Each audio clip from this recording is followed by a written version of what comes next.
të më thënë ndonjëherë shfaqet edhe te veshja. Pra nuk është vetëm veshja e robës re ose të pastër ose të bukur, nuk është ajo mendjemadhësi. Mirë po, dikush me mendjemadhësi e shfaq mendjemadhësinë edhe në veshje.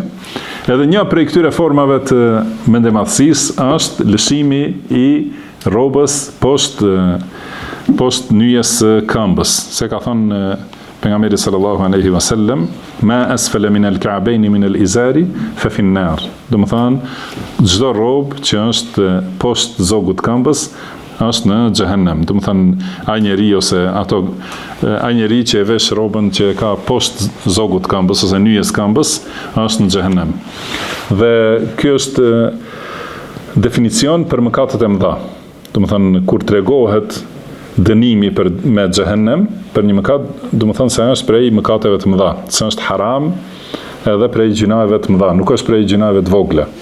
Prej gjunave të vogla ka mundësi, do të thonë nuk përmendet dënim i caktuar ose mallkim ose zemrim nga Allahu.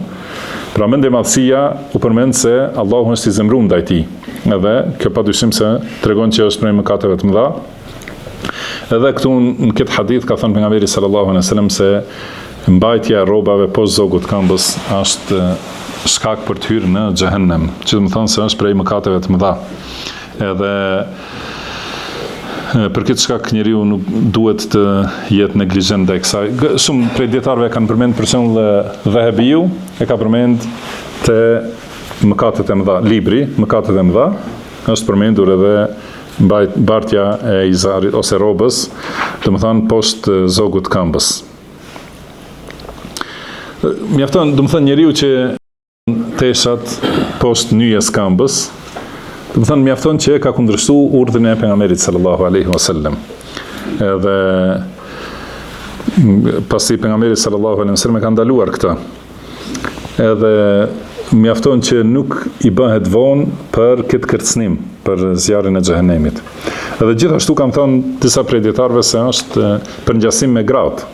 Sepse gratë janë ato që duhet ta kenë rrobën nën nyjet e këmbëve, kurse burri, do të thonë, duhet ta ketë përmi. Edhe ka thënë pejgamberi sallallahu alaihi wasallam, la'ana Allahu al-mutashabbihina min ar-rijali bin-nisa. Do thënë Allahu i ka mallkuar ata burra që përngjasohen me gratë. Wa la'ana Allahu al-mutashabbihati min an-nisa'i bir-rijal, dhe i ka mallkuar Allahu ato gra të cilat përngjasohen me burrat.